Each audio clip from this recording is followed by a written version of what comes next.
Today, recognizing the truth.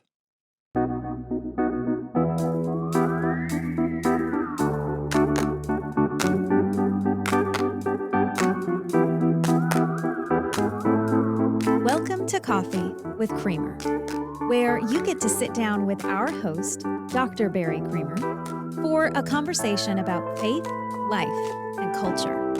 We'll look at old ideas through a new lens, turn those culture wars on their head, and paint a picture of the way things could be. If you like your thinking deep and your coffee hot, pull up a chair. You're in the right place.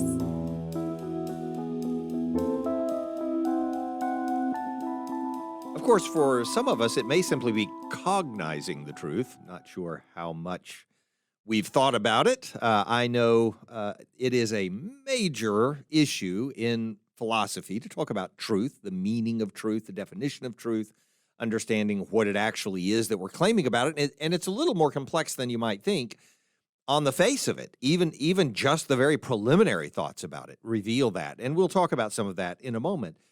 But for most of us, what I want to do is get through the definition of truth, through understanding what truth is inherently about, to the point of actually seeing it when it shows up in our lives and being able to cling to it when it's being cast about or challenged in our lives as well. And so the first step forward in the conversation is simply to define truth. And defining truth does not compromise it. This really weirds some people out. If I say, well, we need to talk about the definition of truth, they're like, oh, I know what truth is. Truth is just what truth is. Well, I mean, that sounds good, but unless you define it fairly clearly, it is very easy to hijack the concept and it be owned by something other than this idea of a relationship with reality that's genuine, authentic, transparent, and so on. And so I just want to give a nice, clean, simple, and pretty well-regarded definition of truth before we move forward. And it's a system. Truth requires this relationship between three different things. Now, I know that this relationship can become even more complex, and especially when you add the concept of knowledge to it. How many do we know? The study of epistemology and so on.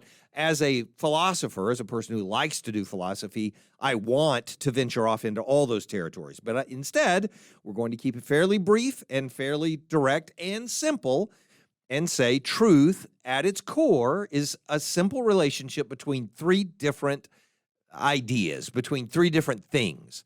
Facts on one side, thoughts on another side, and then statements on another side. So it's a triangle of relationships. Facts, thoughts, and statements. Think of facts as just objects that exist outside of us. They don't claim anything. They don't have any value or non-value. They're just things that are out there, whatever they are. The moon hanging in the sky, right? Even if no one has said anything about it and no one's ever been there or whatever, it's just hanging out there in the sky. That's what I mean by a fact, that kind of thing. And then we have thoughts, and that's our way of thinking about those facts, whatever they are. And they might be material, like the moon. They might be non-material, like a concept, that someone has. And so whatever it is. So facts, thoughts, and then statements. And statements are one of the principal elements about this conversation because at its core, when we say something is true or false, it's really a statement that we're saying is true or false. So when that fact, the moon, is just out there, and then I have a thought about the moon being there, and then I say to someone, hey, the moon is up in the sky, that statement is either true or false. But it's true or false based on the relationship between all three of those elements. That is, the moon actually is up there as one element. I actually think the moon is up there because I'm seeing it, for instance. And then what I say corresponds both with the fact that it's up there and my thought that it's up there. When all three correspond, then we say we have obtained truth, or truth has obtained. That's the idea of truth. And so, this is Aristotle's way of saying this is the simplest way most people understand it. This is called, by the way, the correspondence theory of truth. There is no name for it until there are alternative theories of truth. And we'll mention one of those in a moment, not for any significant reason, but just in passing. Now, I know we're still just talking about the definition of truth. Believe me, there's much more application to this. But until we have a basic understanding of what we mean by truth itself, then it's not going to do us any good to start talking about the individual things that are true. And so I know some of you are probably saying, well, I don't believe any of this. I just think Jesus is the truth. Well, I think 2 + 2 = 4 is the truth also. Now, those are not equal. I'm not saying 4 is Lord or rose from the dead. It's not the same thing. But the statement that Jesus is truth is not the same thing as saying, oh, now we have defined what the concept of truth means, that he is the ultimate point of us knowing the truth, that he is the great truth to know above all others doesn't change the fact that truth also has a definition. It would be like saying, no, Jesus isn't love, he's truth. He is love and he is truth. Those are not competitive ideas. Okay, so back to reality. That was just for the few who were listening and going, well, this guy doesn't even know John 14. I mean, what's going on with him? Okay, maybe I don't know it well enough, but I do know John 14. Okay, so here we go. The idea in Aristotle is this simple and direct. To say of what is that it is truth. Now, I could add a layer to that. To say of what is that it is and of what is not that it is not is truth. But you can hear the whole concept in there. To say of what is, that's the fact that's out there, that it is, so I'm communicating that it is truth. And you can see that what Aristotle sort of ignores in this part of the conversation, it's just in the definition, is the thought part. But that's because there's a sincerity assumed here. So we're not really talking about someone who might be lying. We'll come back to that part of the conversation in a moment. We're just saying that when your thoughts and statements correspond with the reality that's out there, then you've obtained truth. And falsity is the opposite of that. Falsehood or falsity is the idea, well, I mean, it's just this, to say of what is that it is not, or of what is not that it is falsity. That's falsehood. Okay, not complicated, right? That's correspondence theory. So when those three things correspond, then we should have obtained truth. But there are different kinds of falsity. So there's a kind where the fact that's out there and the thoughts about that fact diverge. So in this case, it's just a falsehood or an error that takes place. It's not a lie. It's just a falsehood. So for instance, when students take a test, and they put, A for the answer, but the answer was actually B. I don't come back to the students who've taken a test in my classes at Criswell College, where I'm teaching, by the way, logic this semester. I don't come back to my students and say, liar, liar, join, Billy Crystal kind of stuff. That's not the point. They didn't lie. They were just wrong. Their thoughts actually diverged from the facts, but what they said corresponded with their thoughts. It was still just wrong. So there's one kind of falsehood or error. There's another kind of falsity, which is when the facts and the statement diverge. Now, in this case, that includes the student on the test, by the way, and this may include a lie, but it also might be an innocent error. In other words, if a person thinks it's raining outside, they really believe it's raining outside, and so they say, it's raining outside, you'll want to take your umbrella. And then you get outside and it's not raining. But they were sincere in their statement. You don't say to them, you are lying, you're a liar. They're not a liar, they were just mistaken. They thought the wrong thing. But then there's a third kind of falsity, which is when the thoughts and the statements diverge. That's definitely a lie. When you're thinking one thing and you're saying the opposite, it turns into a lie. Now, there are some weird things that go with this as well, because it's possible for your thought and your statement to diverge, and yet your statement be the one that's actually true. So, for instance, some people think that's what's going on with the witch at Endor, right? When she's pretending to summon up Samuel and then is as afraid as everybody else when Samuel actually shows up. So a false prophet who actually prophesies something that happens to be true would be a kind of person where you would go, well, that's kind of a weird lie. They lied by telling the truth. But it's still a lie because there's a divergence between the thoughts that the person had and the words that they were speaking. You would give it more in terms of their character. That person is a liar in that moment. even though what they're saying happens to be true by accident. By the way, this is not distinct from what Paul describes in Philippians 1, and this one has more to do with motive than content. But if the motive was envy and rivalry for these people who are preaching the gospel, preaching Jesus, even if their motive was envy and rivalry, then you could say, well, they're being hypocrites. They're saying they're preaching about Jesus, but really they're preaching because they want Paul to stay in prison or because they want people to celebrate them. And in reality, that's not faithfulness to the gospel. So there is a divergence between the truth and what they're saying, or what they're thinking and what they're saying. But in reality, the gospel is still the gospel. And so it still has the same effect on people. That's why Paul says, hey, I'm just glad the gospel's out there being preached.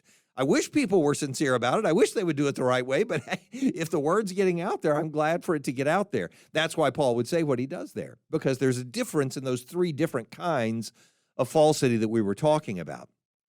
So you've got the idea. Now, all that said, this is not just a philosophical discussion in today's episode. The object here is for us to recognize the truth when it's in front of us. So, but in its theoretical sense, the idea of recognizing the truth would have to do with recognizing that correspondence between what somebody is saying and the fact that's actually out there. And because it's impossible for us to read the motives of other people, I mean, you can look at body language and try to figure it out. And if you're a counselor or psychologist, maybe you can do a better job of it than the average Joe. But the reality is we don't have access to the inside workings of people's minds, but we do have access to the things that they say. So that's the part that we actually have to treat with a special regard today as we talk about it. So when we're trying to recognize the truth, we should recognize not only that it meets the definition of correspondence, but also that it coheres with everything else that meets the definition of correspondence. Let me explain what I meant. I know my producer's looking at me cross-eyed here for a second, so I'm going to assume that I need to explain that statement, but it's pretty simple. It's this. Try to hang with me, Daisy, if you can. So, no, I'm just kidding. So this is the point. The correspondence that I'm talking about is saying, does the statement actually fit with the facts that I see out in the real world, right? So regardless of how many times a person says something to you, if it doesn't correspond with what you're seeing out in the real world, you shouldn't go that way. Something's wrong there, right?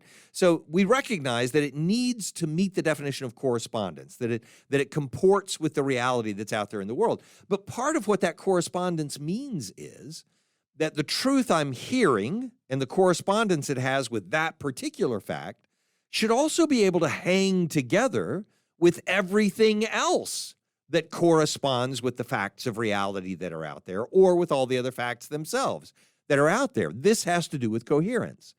The reason it has to fit together with everything else that's out there, all the truths that we know, that is, should fit together, because if they don't, we realize something's amiss.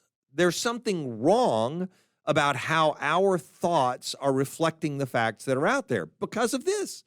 Because out there in that world, the facts are all necessarily, inherently hanging together. That is, reality exists with itself. It's all out there together. And the fact that it's all out there together means that the things we say about one part of that reality have to be able to fit together with the things that are being said about all the other parts of reality.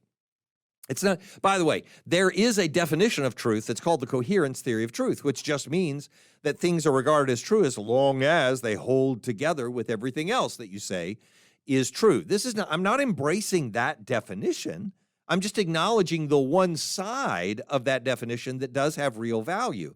That direction of the implication that for something to be true, it has to be able to hang together with the other things that we say are true. That is accurate. There's a reason that coherence theory doesn't work as a theory in my mind for defining truth, but we don't have time to cover that today. Maybe another time we'll have that conversation.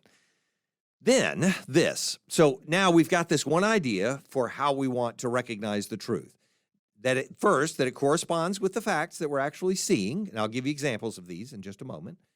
That it corresponds with the facts that we're seeing, but then also that it coheres with all the other correspondence with facts that are out there and hang together with our statements that we say are true because they correspond with those facts. So in other words, it fits together with everything else. You got the idea. Okay. So now what we need to figure out is how to recognize when something's gone wrong, when something has left the realm of truth and entered that world where we should say, I don't think so. So how do we recognize when something's gone wrong?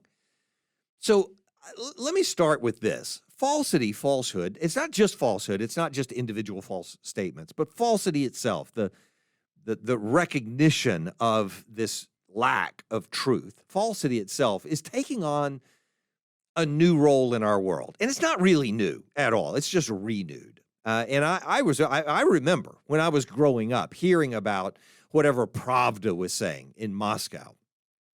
And knowing from a young age, there was something wrong with its truth. You know, there was just something wrong with it.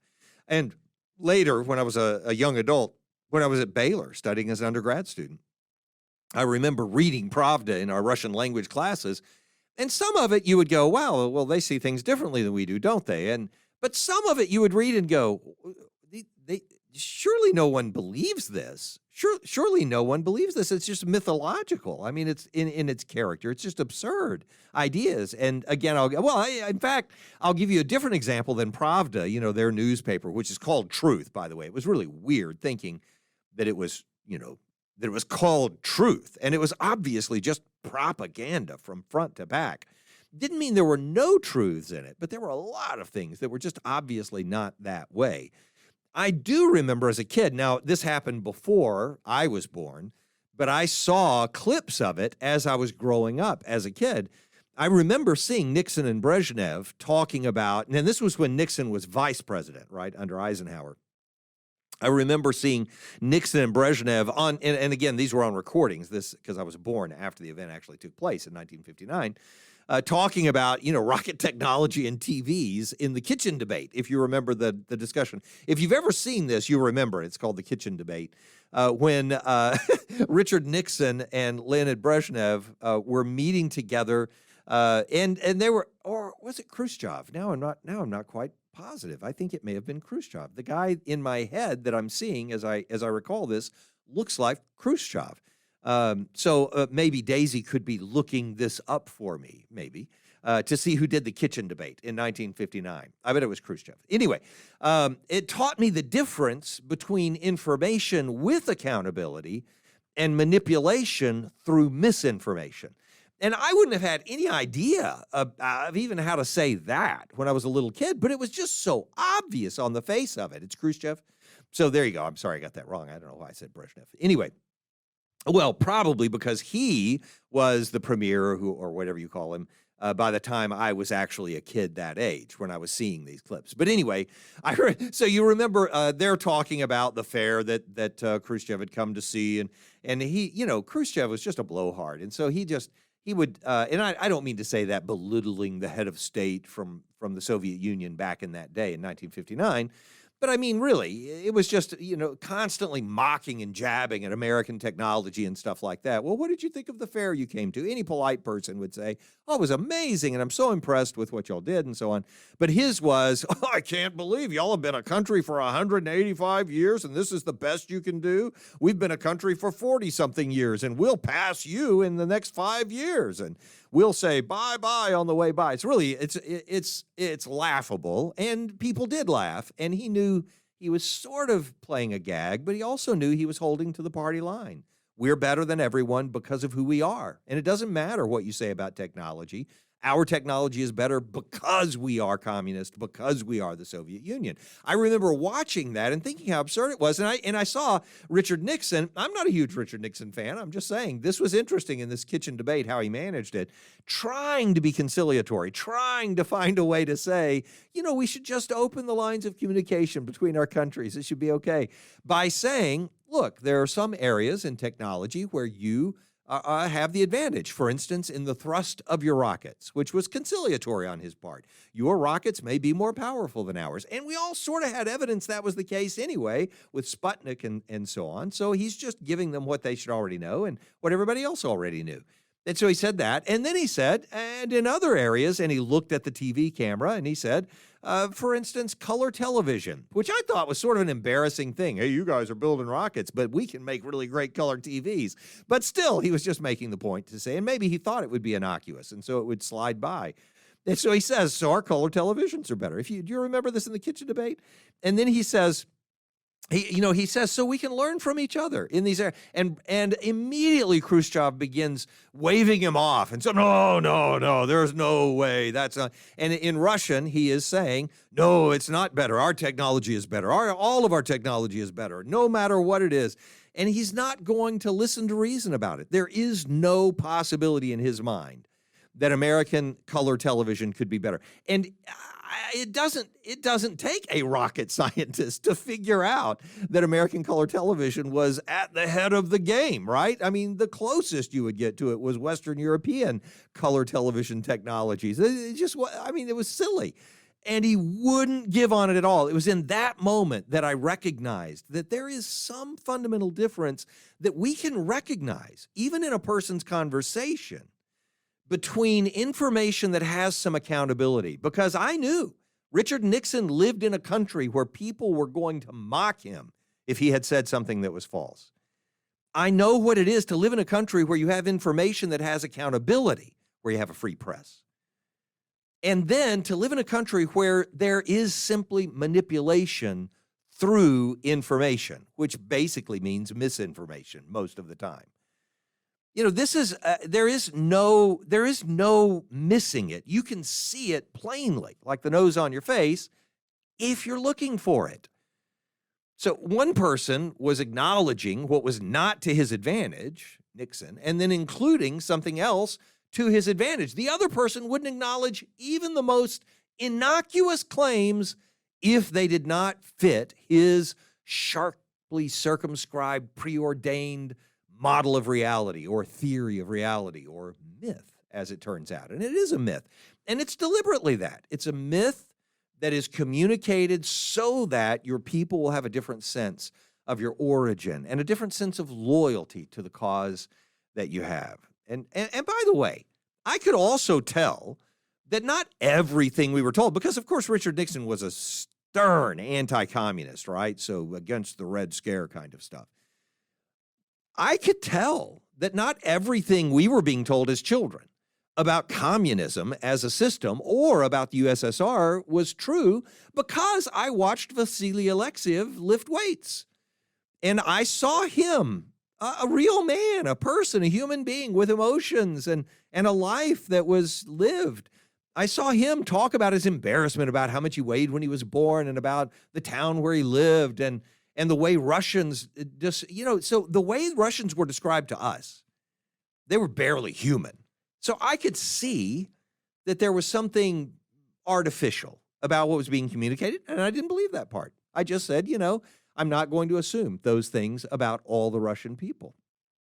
And so so I'm saying to you, there's a way for us to recognize when something's gone wrong in our observations of statements about whether they're true or false. Something's gone wrong in the correspondence of the things people are saying with the reality that is actually out there in the world. So in the obvious sense, what I'm saying is this: anomalies, things that don't fit with everything else we hold true, are our alerts that something's gone wrong.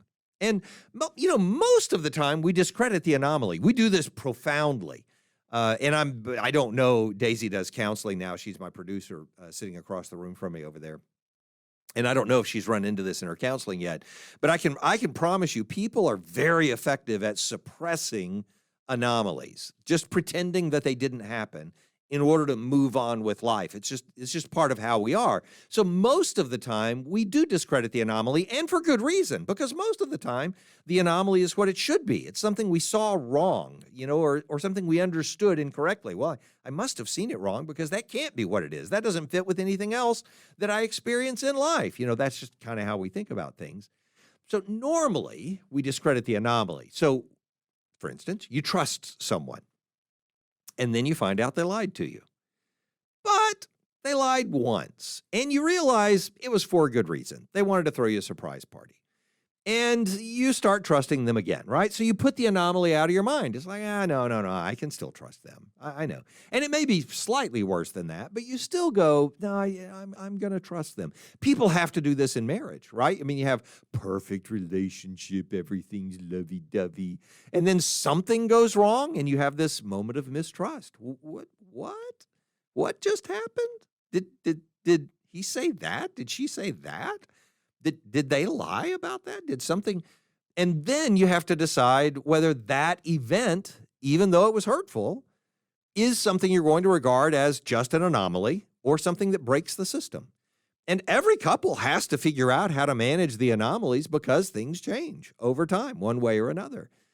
So there's that. But if there are enough anomalies, or if a single anomaly is serious enough by itself, then we start to doubt the truths that we used to think connected us with reality. And I'm not even saying that's a bad thing. I'm not saying, oh, no, you become a cynic or a negative. I'm saying we do have to evaluate the truth on a regular basis. And so when we face an anomaly that's serious enough or anomalies that are repeated frequently enough, so for instance, in that same example I was giving a moment ago, you trust someone and then they lie to you, and then they lie again, and then they lie again. Then eventually you say, I think my trust is misplaced. This may not be a trustworthy person. Happens with people who take on addictions all the time. They suddenly become someone that they just can't tell the truth. And you have to change your opinion of whether they're a truth teller or not, someone you can believe or not. Other examples are more obvious than that. If you have a stage, and this would be a single anomaly that's so serious. And I'll give a couple of trivial examples first outside of it. But, all three of these are actually trivial, but only one is in our lives. So, the movie, The Truman Show, when the stage light falls from the sky, that anomaly, where on earth did the stage light come from? That's that anomaly, that moment. If you haven't seen the movie, I'm not recommending it or discouraging you watching it. It doesn't matter to me, but a lot of people have seen that movie, and you remember that scene. It breaks the whole nature of how you're thinking about reality a little bit. Wow, that was weird. And then the other anomalies become introduced, and Truman realizes something's wrong. And of course, that all leads to existentialism, a totally different discussion, which we've had on here at different times. Or in Danny Darko, if I remember the name of the movie correctly. And again, I'm not recommending these movies or not recommending them. I don't care. I'm just mentioning them. These are so obvious as anomalies, though. Danny Darko returning, from his meeting with that weird rabbit guy to discover that a jet engine has landed in his bedroom and that even the FAA can't say where it came from. That's an anomaly. It sort of breaks your understanding of reality, which is a lot of what that movie is about to begin with, that we should see reality completely differently. In your own life, it would be the silly example, not trivial, the silly example of finding your mom kissing Santa Claus, which I'm not going to venture forward on this is the innocent example of that, by the way, but it changes your understanding of Santa Claus, right? When that happens. Oh, wait a minute. So is Santa Claus related or something? So I'll stop there, parents that are worried. I won't say anything else. So anomalies are intrusions on the consistency we think we've achieved in our understanding of the world. So in other words, they are an alarm going off, telling us constantly to wake up from our dogmatic slumber, to turn a phrase from Kant. We are seeing the world a certain way, and we're not really worried about it. We're not analyzing it. We're not really examining it. And these anomalies emerge, and they're going, beep, beep, beep, wake up. Something's wrong in the way you're seeing the world, or with what you're hearing right now. Something's got to give. This is not going to work together. So I'll give you an example, an extremely personal example. This is a difficult example for me, but I think I can get through it today talking about it without a whole lot of emotion. An example from my life is 40 years ago. There was a huge momentum reversal in Southern Baptist life, in the Southern Baptist Convention. I bought into the conservative resurgence side of that explanation, and I think for good reason. We lauded, those of us who were on that side of the issue 40 years ago, we lauded a return to biblical authority. We lamented a trajectory that we said was pointing our denomination toward what we saw as empty, generalized, spirituality, sort of vanilla, blandish spirituality. But the reason we were concerned about that was because we thought it might be leading us away from the transformative experiences many of us had personally in our own encounters, and that's putting it gently, an encounter with Jesus and his claim of lordship on our lives. We didn't want to see that go away. Others on the other side of the convention, on the other side of our denomination, I know not everybody listening is Southern Baptist or cares about the politics. I just want you to hear an example of the anomaly that affected me recently more profoundly than before, but the anomaly started adding up a long time ago. So on the other half of that sudden change in momentum in the Southern Baptist Convention, people bought into the we should resist the fundamentalist takeover side of the explanation. And they also had good reason, as more recent events have testified, by the way. They lauded the priesthood of the believer and the centrality of personal conscience and academic freedom in seminaries and colleges, and they lamented the overt power politics of conservatives and, or as they would refer to them, fundamentalists. And as an example, leveraging parliamentary procedure to silence your opposition instead of having open conversations about stuff and so on. So that was the other side back then.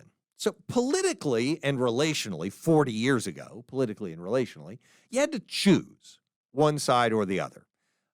Even though neither side's central issue sounds like it directly opposes the other side's central issue, indirectly, they did oppose each other. I mean, I acknowledge that. But it didn't matter. Whether you thought through all that or not, you had to pick a side. You were going to be one camp or the other because that's where all the resources were going. And you needed support and you had mentors and, all that kind of stuff. So politically and relationally, you had to pick a side. What's the anomaly? I knew a ton. And actually, if I thought about who they are and added up their weights, they probably did weigh a ton.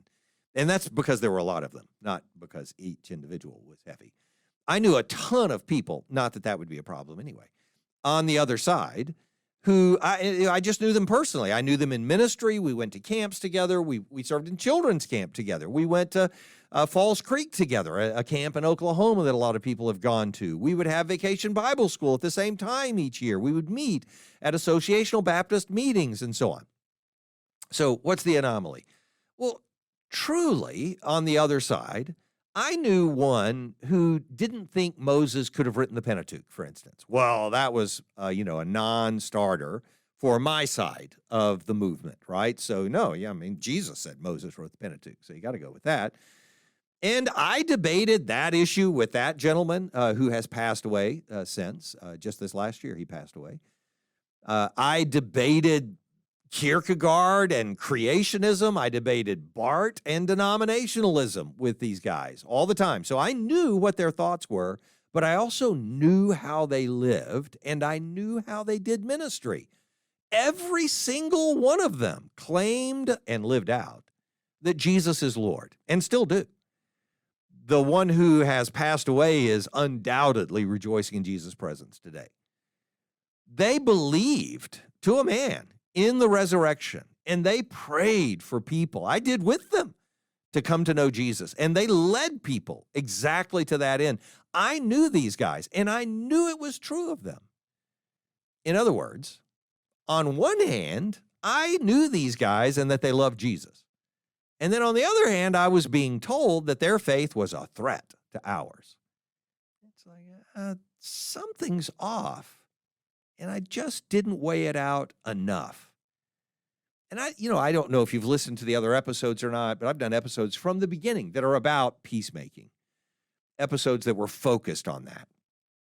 A lot of this episode is focused more on how to think and how to be precise in our thinking and so on. But a lot of my emphasis on peacemaking in all of these episodes at different times is based on the years that I spent contributing to a divisive demeanor in my denominational life, regardless of what anybody else was doing.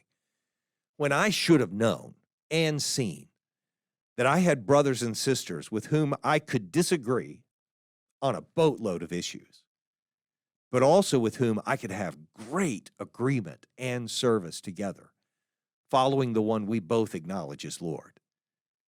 I mean, that finally admitting to myself the anomalies that were present is what forced me to deal with this issue differently, not compromising any of my doctrinal commitments, but definitely revising my understanding of some political and relational stuff that was a part of my life. So let's go a different direction with the explanation.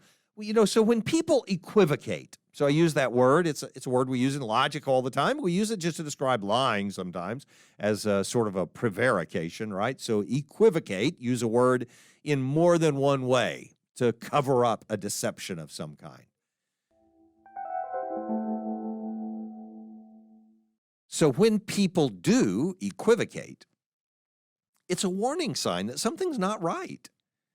I mean, the nature of equivocation, that you need to use a single word to obscure a nuance, to obscure a separation of ideas into two different things, is an indication that something's gone wrong with the relationship between what's being said and the facts that are already out there. And as a person who's been a communicator for almost all of my life and all of my adult life, I know our tendency to do this, our tendency to first start with something we think is true, but then work on creating an argument that requires us to compromise a little bit on the correspondence that we have with reality in some of the ways we're building up to the conclusion of the argument and not thinking about what those anomalies mean for the conclusion that we've drawn.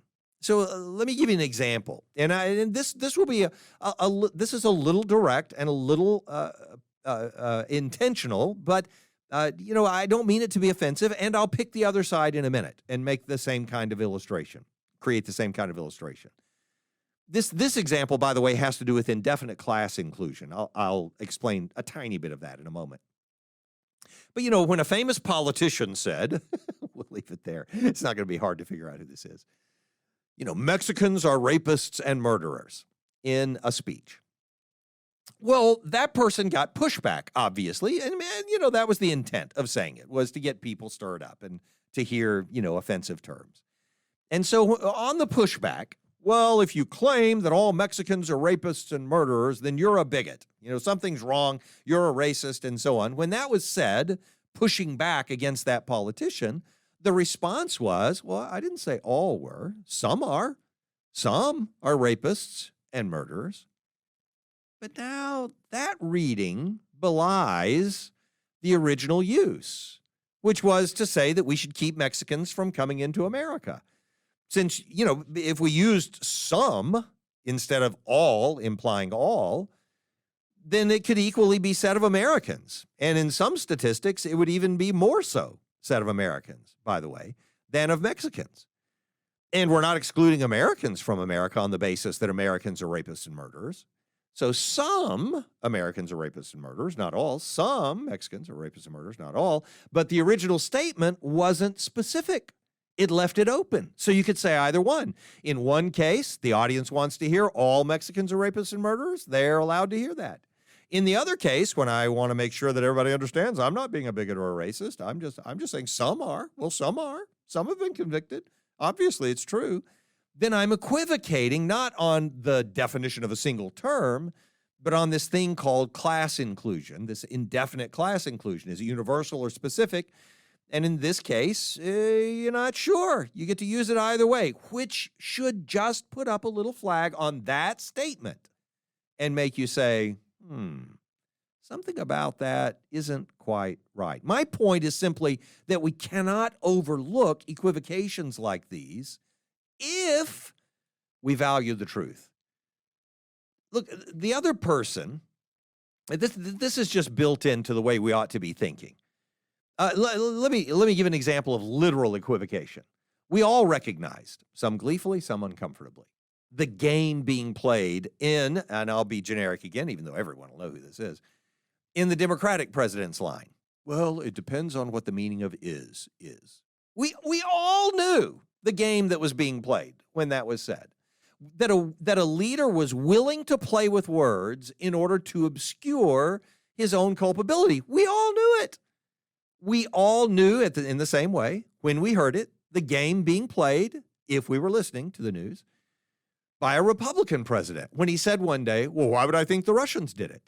And then the next day, after he'd been barraged with criticism for overlooking something so obvious that was the Russians' fault, the next day saying this, well, what I meant was, why wouldn't I think the Russians did it? We knew the game being played, that a leader was willing to say yes means no from one day to the next instead of admitting a mistake. We knew that. And for some people, again, it was like, oh, look at that. That's courage. And for other people, it was like, what is wrong with this world? Look, these things don't mean that we have to invalidate every word ever spoken by any of these leaders. That's not what it means. But they do mean we keep our head out of the sand. We keep it above ground. We keep our ears unplugged, our eyes open. It means that we see the evidence, that our opinion of the world comports with what is actually taking place in the world, rather than pontificating about what we'd like to take place in the world and then keeping our senses closed to any evidence to the contrary. What's most important here is simply remembering how important the truth is. You know the passage. I mean, in John 8, Jesus is saying to the Jews who had believed in him, if you abide in my word, you are truly my disciples, and you will know the truth, and the truth will set you free. Now, obviously, when Jesus says that, he has the specific truth in mind, himself. He is the truth in which they should believe. There's no doubt that's what he's communicating. But the broader truth, the canvas on which that specific claim, the claim of his lordship, is painted, is that unless we conform our minds to truth, we become slaves of deception. A slave of deception is not something anyone should want to be. But it is absolutely not something a follower of Jesus can want to be and still be faithfully following Jesus. We choose to see the truth, whether we like it or not. And in so doing, we find what it is to be free, whether we end up elected or not, whether we end up employed or not, whether we end up jailed or not. Free is what we were made to be, because truth is what we were made to know.